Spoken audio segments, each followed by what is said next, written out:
Le 7 mai 1940, alors que l'Europe vacille sous les assauts de l'armée allemande, celle-ci décide de lancer sa grande offensive en France. Ce qui allait suivre serait l'une des avancées les plus rapides et destructrices de la Seconde Guerre mondiale. Face à une armée allemande équipée d'une blindée à la pointe de la modernité, les troupes alliées peinent à résister. En seulement quelques semaines, le nord de la France tombe comme un château de cartes sous les coups de l'armée allemande, bien préparée et implacable. Avec le nord conquis, les Allemands ne perdent pas de temps. Leur regard se tourne rapidement vers la Normandie, région stratégique. Leur progression est terrifiante, rapide, imparable, en à peine 2 semaines, toute la région est envahie, sous le choc. Le 19 juin 1940, Cherbourg, dernier bastion de résistance normande, finit par tomber. Mais la veille, le 18 juin, un événement marquant s'était produit à Granville.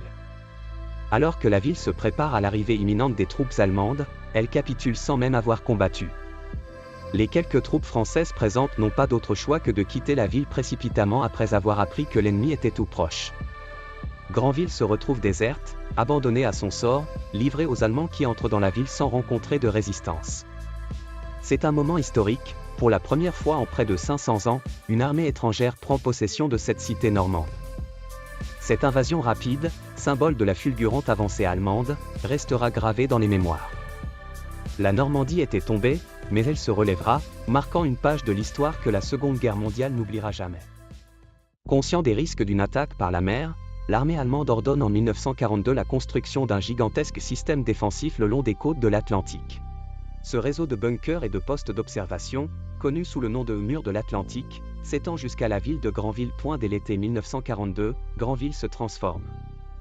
Des bunkers et des batteries d'artillerie voient le jour autour du phare et à proximité de Saint-Père-sur-Mer, dans un lieu appelé le Fourneau. La côte nord de la ville, du cimetière Notre-Dame à la place de l'Isthme, est également fortifiée. Mais fait curieux, ces défenses sont parmi les seules construites sur la côte ouest du Cotentin. Pourquoi ? Parce que les Allemands occupent déjà les îles anglo-normandes depuis juin 1940. Ils estiment donc inutile de renforcer davantage cette région, misant tout sur l'archipel. Seule exception, à Saint-Martin-de-Bréal, où un système de bunkers est installé. D'ailleurs, l'un d'eux réapparaît parfois lors des grandes marées, un véritable vestige de cette époque, dans les terres, près de Granville, la gare de Foligny est un autre point stratégique. Détruite en 1940, elle est entièrement reconstruite et fortifiée par l'organisation Todt. Ce site, appelé Pi-Park, servait de dépôt de munitions, avec des galeries souterraines toujours visibles aujourd'hui. Ces vestiges nous rappellent l'importance stratégique de Granville pendant la Seconde Guerre mondiale. Dès le début de l'occupation allemande, plusieurs réseaux de résistance se forment partout en France. À Granville, l'un des premiers à voir le jour est le réseau Marlan, dirigé par Maurice Marlan, un professeur de français et d'anglais. En 1939, Maurice commence à aider des réfugiés espagnols. Mais en 1940, avec un poste radioémetteur obtenu par un capitaine anglais, il forme son réseau de renseignement. Grâce à ses actions, un rapport complet sur les défenses allemandes de Granville est transmis à Londres. Le réseau Marlan, dans lequel mon arrière-grand-oncle Henri Tello jouait un rôle important, participe aussi au sabotage de câbles téléphoniques allemands et organise l'évacuation de 150 personnes vers l'Angleterre, y compris des soldats écossais cachés. Malgré 2 arrestations. Ce récit est le témoignage de René Elieg. La veille de l'arrestation de Marlan, Nourri nous a demandé d'aller à la Épesnel et demander des comptes à Marie. Là-bas, ils nous ont envoyés à la Mansulière où on a vu le capitaine anglais, Eric. Il nous a dit qu'il fallait que nous passions les lignes pour observer. En partant de la ferme, on a rencontré 2 gars qui nous ont dit « On en vient, c'est pas possible ». On est parti et en revenant, on est allé voir Marlan vers 7 heures. Marlan était chez Madame Dagobert rue du Lude.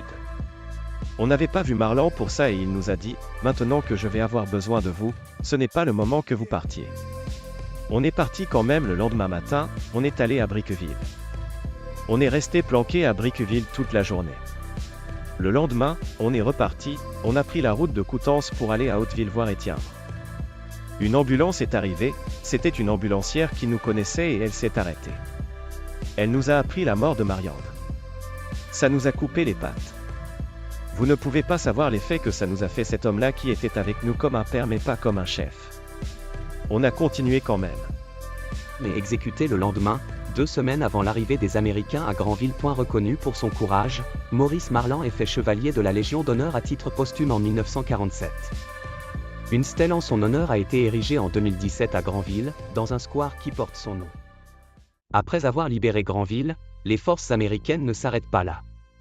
Leur véritable cible, Avranches, dernière étape dans l'opération Cobra, lancée quelques jours plus tôt. Mais une petite unité reste à Granville pour sécuriser la ville, évaluer les dégâts et reconstruire le port. Les Américains ne sont pas juste de passage, ils prennent position. À Julouville, le général Eisenhower, chef des forces alliées, installe le quartier général des forces expéditionnaires alliées dans le château de la Mare. Ce QG, connu sous le nom de Chiffre, devient un centre névralgique pour les communications entre les troupes françaises et les forces alliées en Normandie. Quant à Rick, il choisit de loger à la villa Montgomery, à Saint-Jean-le-Thomas, près de ce qu'il surnomme le plus beau kilomètre de France. L'ombre de l'opération Cobra et du QG d'Eisenhower plane encore sur la région. En mars 1945, la quasi-totalité du territoire français a été libérée par les troupes alliées. Un petit ensemble de terres demeure cependant sous le joug de l'occupant, les îles anglo-normandes. Et après 7 mois sans contact ni ravitaillement venant du continent, les troupes allemandes installées sur place manquent cruellement de vivres, mais aussi de charbon. Deux solutions s'imposent, la reddition ou le raid. Les Allemands vont choisir la deuxième. Dans la nuit du 8 au 9 mars 1945, une petite flotte d'une douzaine de navires accoste Granville, avec à son bord près de 250 hommes. Une partie des commandos débarque en radeau pneumatique sur la plage du Plagousset, tandis que le reste de la flottille entre dans le port. La surprise est totale et le raid est une réussite. Les soldats alliés qui logeaient à ce moment-là dans l'hôtel des Bains sont faits prisonniers. 3 cargos britanniques et un navire marchand norvégien sont sabotés. Et surtout, les Allemands repartent à Jersey avec l'Escoude, un bateau américain chargé de 122 tonnes de charbon.